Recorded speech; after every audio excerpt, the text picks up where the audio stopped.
I'm back! Sorry about that, guys. All last week I was kind of planning, implementing, facilitating, hosting, all those fun things. One of the largest library conferences in the world, the largest one here in Canada at least. I was just a smidge busy. I didn't have enough time to record, edit, and post any new material or any new reviews. I'm going to go through and record just a few, I guess, editorials, as I'm going to call them real talks.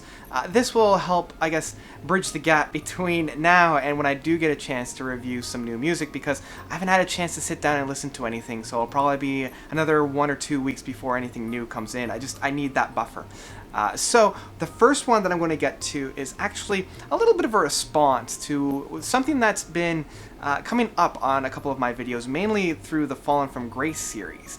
And this sentiment seems to be that I am a, I guess, Prog-Elitist, or some kind of a snubber of pop music. In fact, one comment in particular kind of caught my eye. This guy is just anti-pop. Now, there was a little bit of a section that preceded this. I'm not going to get into that.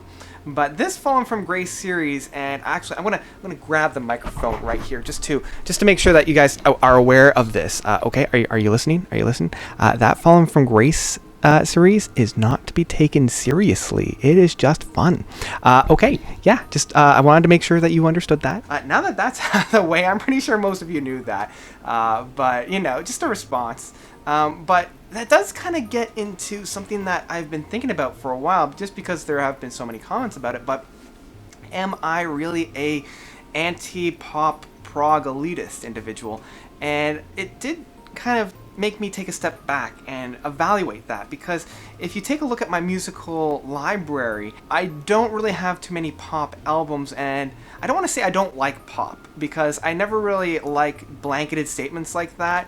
When I was in high school and when I was younger, I used to say, you know, I don't like rap, or I don't like country, or I don't like disco, or I don't like all those different musical styles, but it's an overall blanketed statement that just isn't true, because there are a number of pop songs that I do love, and there are a number of country and western songs that I love. There are a lot of R&B and rap songs that I love. The main thing here is the level of connectability, the level of which I connect with a certain piece of music.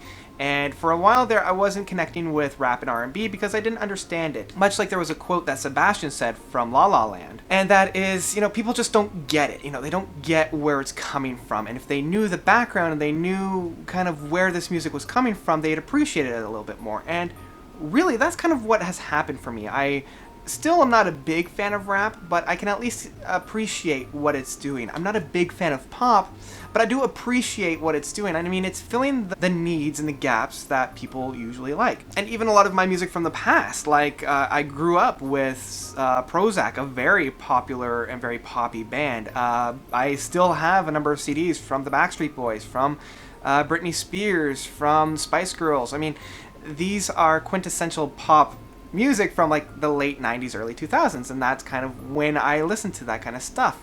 And I don't want to say that as I grew up my musical tastes matured. What I do want to say is as I grew up I connected with different music, and I think that's the key, and I think that's the language that we want to use when addressing this type of music. Really, I think that's what it comes down to, my level of connectability on different songs and different musics, and that's how I approach most of my music reviews nowadays. It's how much do I connect with it? What do I like about it? What do I don't like about it?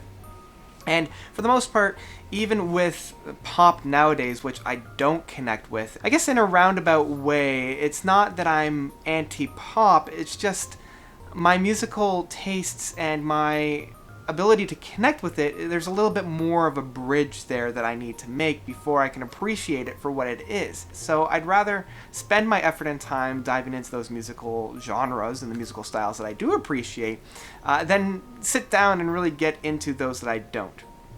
And I guess a perfect example of this was when I first got into Opeth and like the death metal, because I didn't appreciate that stuff either. When I first listened to Opeth, I did not like it because of the growls. It was something that I didn't understand. It was something that I could not get into. But after a while of basically sitting myself down and forcing myself to listen to it, I began to appreciate and understand where it was coming from. So that's really about it. That's all I wanted to say for this Real Talk, the first installment. Let me know of your own thoughts. What are some musical styles that you don't connect with that you feel maybe you should give a second chance? Because that's always what I like to hear.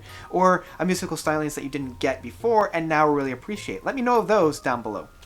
So thank you guys so much for watching. You guys are definitely the best. And until next time, notes out.